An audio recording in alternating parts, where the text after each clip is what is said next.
Hello, it is I. Now, if you go up to a car guy and ask them what their favourite car is, they'd probably say the Ferrari F40, or a Mark IV Supra, or a 70s Dodge Charger. Notice a pattern with these cars? Yep, they're all fairly old cars. So why do car guys love older cars so much? What makes them so appealing? Right, to all the non-car guys that are confused, hopefully this video sums it up. Here are 10 reasons why car guys love older cars. Now, before getting into this video...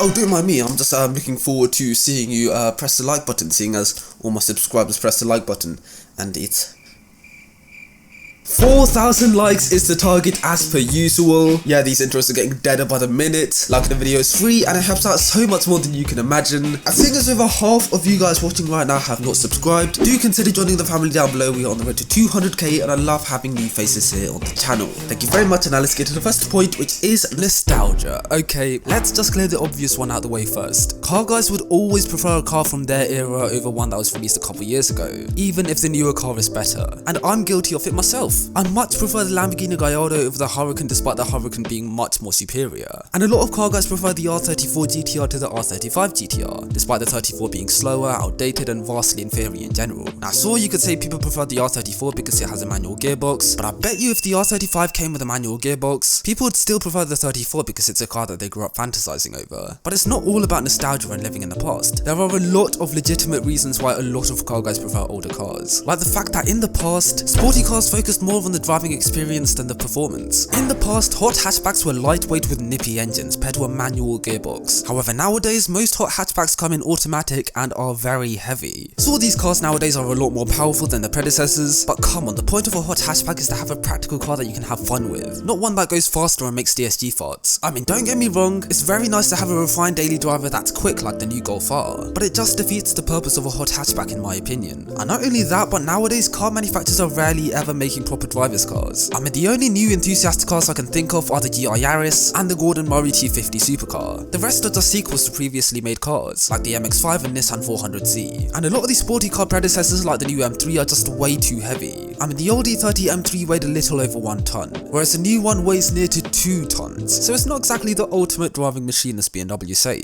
Now, so these older cars weren't as polished or as refined as these newer successors, but that brings me nicely to my next point. Older cars had more character. In the past, supercars with turbochargers were genuinely scary to drive, like the Jaguar XJ220, Porsche 959, and the Ferrari F40, whereas nowadays a twin-turbo V8 Ferrari that produces over 200 brake horsepower more than the F40 is a refined car. With new turbochargers, there's no lag. That make the engine more efficient and quieter too.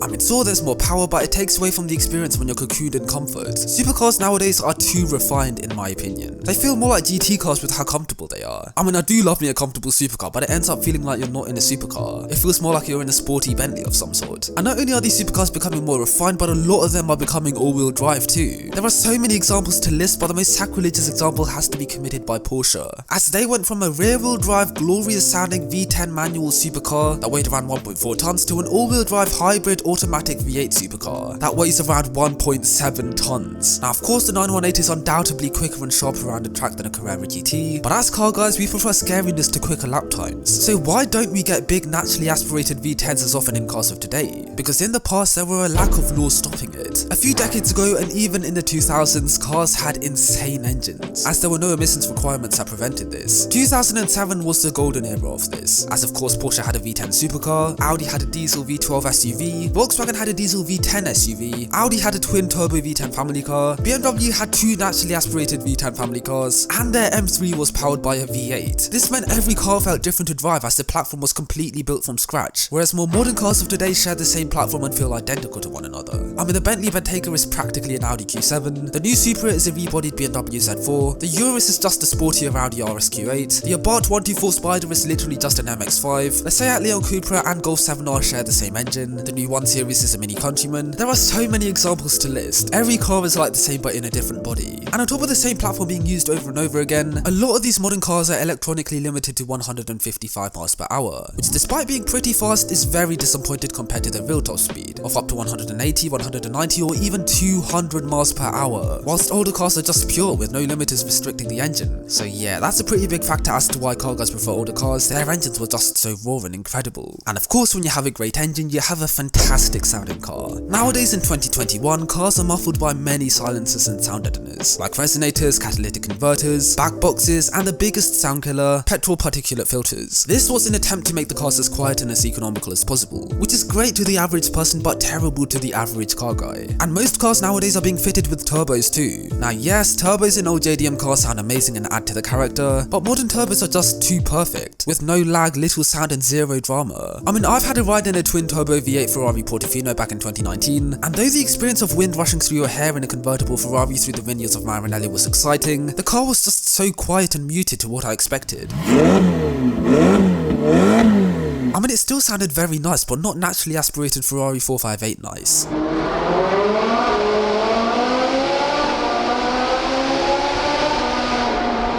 We need sounds like this back. Quirky features. Now, if you watch Doug DeMuro's car reviews, have you ever noticed that the weirdest and quirkiest features were found on older cars? For example, Civics and Golfs of the 90s had automatic seatbelts. The first gen Corvettes had exhaust tips that were disguised into the chrome bumper. Citroens were notorious for their one-spoke steering wheels. The BMW Z1 had collapsing doors. The fuel filler cap of old Chevys were hidden in the taillight of the car. The Peugeot 402 convertible had a hardtop roof that automatically retracted in one piece. And of course, you cannot forget pop-up headlights, which are seen on many cars of the 90s. Meanwhile, the only mainstream car manufacturer of today that like to be silly and have little quirky features are Tesla, which explains why they're one of the most talked about car manufacturers of recent years. And that's what made older cars so lovable. They were just so quirky, which you don't get in modern cars. However, a lot of these quirky features are often hidden and go unnoticed to the average person. But what if you want to make your car look quirky? Well, you could, because in the past you had crazy options that can really make your car look unique. I mean, you could spec TVRs to come with color shifting paint, you could buy a multicolored Volkswagen Golf, Nissan sold a car with one of the coolest colors ever, and you can even spec your car to come with wood on the side. I mean, it doesn't look great, but at least you had the option to do that, I guess. On top of that, you can even spec the interior to come in some crazy colors too. Old American cars were notorious for this, with their brightly colored leather interiors which just look stunning. But even the most basic of cars like the Renault 5 came with very brightly colored interiors too. Sure, it's not to everybody's taste, but it sure is eye-catching. However, nowadays, even with the quirkiest cars like Tesla, you have the choice of a black interior or a white one. And the color choice is very boring too. I mean, the only modern cars you can spec uniquely nowadays are expensive cars, like your Ferraris, Lamborghinis and Rolls Royces, so it's a big shame that more attainable cars don't come with the choice to do so. So in short, what ruined these modern cars and why do people find new cars so boring? Well, I think it's a combination of three things: laws, high demand, and in some cases, journalism. Because of car laws and emission requirements, cars nowadays are very quiet and tame with no real drama. This meant car manufacturers were forced to make more economical cars rather than sporty ones which enthusiasts like to drive. These newer cars were also riddled with so many limiters and filters which just made the car sound like vacuum cleaners. Hence, these car laws and restrictions really kill the excitement of a modern car. And with such high demand for cars, manufacturers search for the cheapest and most efficient way of mass producing them. Hence, a lot of new cars nowadays are not handmade. They don't come with interesting colors and rarely ever have interesting quirks or features. And with journalism, it brings a lot of light to the car but also has ruined a few things, like bringing overly minimalistic interiors and removing quirky features which a lot of car guys found cool. I mean, of course, everything is opinion based, but come on, a lot of these features were really cool. Now, this video isn't me just bashing new cars, because don't get me wrong, a lot of them can be great and are, with very useful features. In fact, some of my favourite cars are fairly new ones, like the Ferrari 599 GTB and Jaguar F-Type R. Cars of today are definitely more suited for this society, with advancements of technology and safety, and without a shadow of a doubt, overall modern cars are better than older ones. But they lack in personality and character, which us car guys love in a car. So hopefully that explains why all car guys love older cars. And that's the end of the video. I really hope you guys did enjoy this one. If you want to see more videos just like this one, then make sure to join the family down below. We are trying to hit 200k by the end of this year, so any help would be much appreciated. Also, make sure to leave a comment down below. It helps a lot with the YouTube algorithm, and I'll try and get to as many of you people as I can. Thank you very much, and I'll catch up with you guys very soon. Until next time, have a good one, guys. Stay safe, stay inside. Until next time, cheers. My dinero's what I'm out to get. Sombrero, I get hat and then I'm out again. Got an A1 Chica with a drive like a 3 litre. That's what she needs D for, like the outfit.